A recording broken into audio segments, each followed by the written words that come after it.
Since 2014, when I founded the world's first support group for parents of children with conduct disorder, I have run an international support group, spoken publicly about my experiences, and connected with researchers all over the globe in service of better understanding this perplexing and stigmatized condition.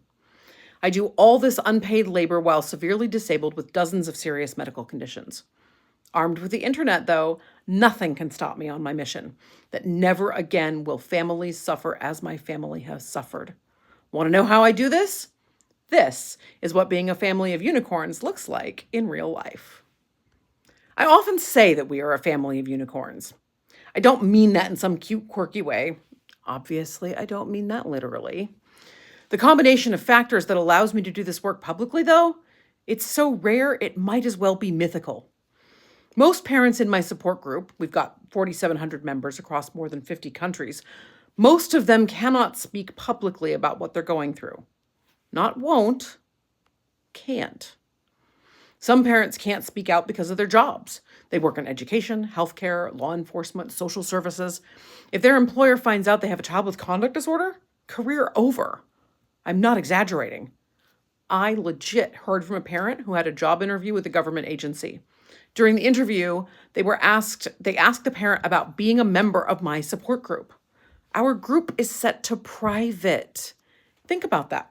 A private support group for parents dealing with a child with conduct disorder, and somehow a government agency knew about this parent's membership and felt entitled to ask about it during a job interview.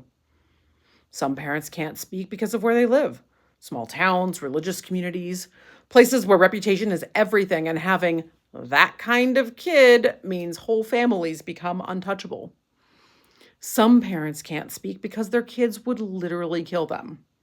I'm not being dramatic. We have members whose children have made credible death threats, who have already tried to kill their parents. These parents live in genuine physical danger every single day. Some have ex-spouses who would kill them if they said anything publicly. Abusive ex-partners who would use any public statement as ammunition in custody battles or worse. So when I say most parents can't speak out, I mean the barriers are real, they're dangerous, and they're everywhere. When I first started Parents of Children with Conduct Disorder in 2014, I thought I'd create a space that other parents would share pieces of the puzzle.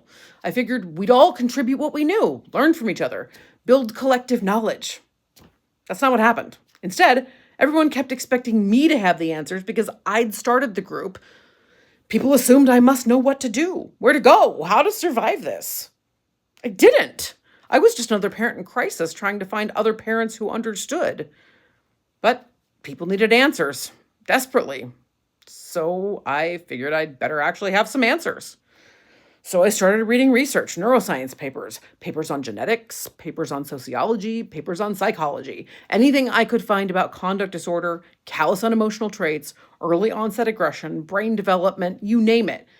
I've read well over 100 peer-reviewed papers since 2014, though I feel like that number is a little bit low. I taught myself to understand neuroscience research because families needed someone who could translate that science into something useful.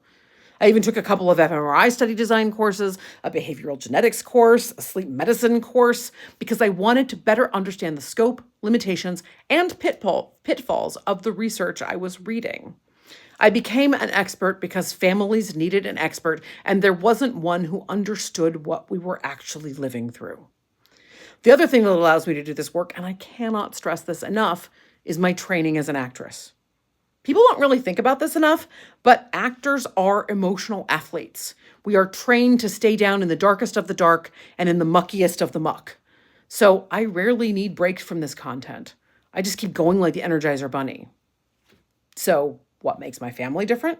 What allows me to do this work when so many others can't? 3 things. First, I have the drive and I'm a big ol' nerd.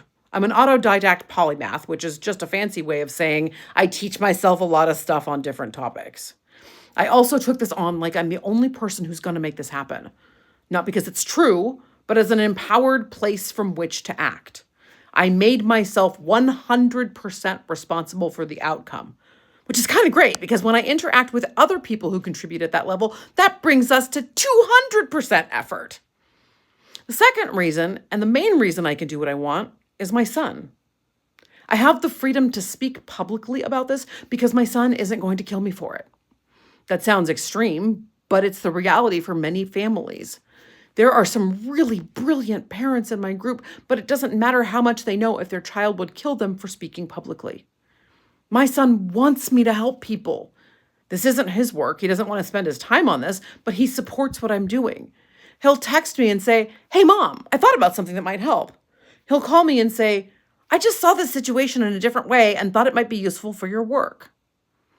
In 2019, when I was dealing with some serious health issues, my son told me, "You're always trying to help people. That's all you ever do. And if anybody deserves help, it's you." My son took on being team never again. He doesn't want other kids to go through what he went through. He doesn't want other families to suffer the way we suffered. Do you understand how rare that is? Most parents in my situation have kids who would become violent if their parents spoke publicly, or kids who would sue them, or kids who simply wouldn't care that their parent was trying to help. I'm able to speak openly about my experiences because my son supports it. That's a unicorn situation. The third unicorn is my husband. My husband also supports me doing this work, which is huge. Many families have a spouse who is so concerned about what people will think that even the mere mention of sharing this publicly will cause the marriage to melt down. Going through something like this with a child, if you're married, it'll either make or break your marriage. There's no middle ground. Parents either come out stronger as a couple or they're not married anymore. The stress is that extreme. My husband and I came out stronger. We're a team. He supports what I'm doing. He wants me to transform this for the world because we all suffered, all three of us. Having a spouse who not only stayed but actively supports this advocacy work, that's another layer of unicorn. So when I say we're a family of unicorns, I mean we have a combination of factors that might as well be magical. A parent with the drive to do this work, a child who supports helping other families, a marriage that survived and strengthened, and the legal protections to speak without getting destroyed. That's why I can be here. That's why I can do this work publicly. That's why I have a responsibility to use this rare visibility to help the millions of families who can't speak for themselves.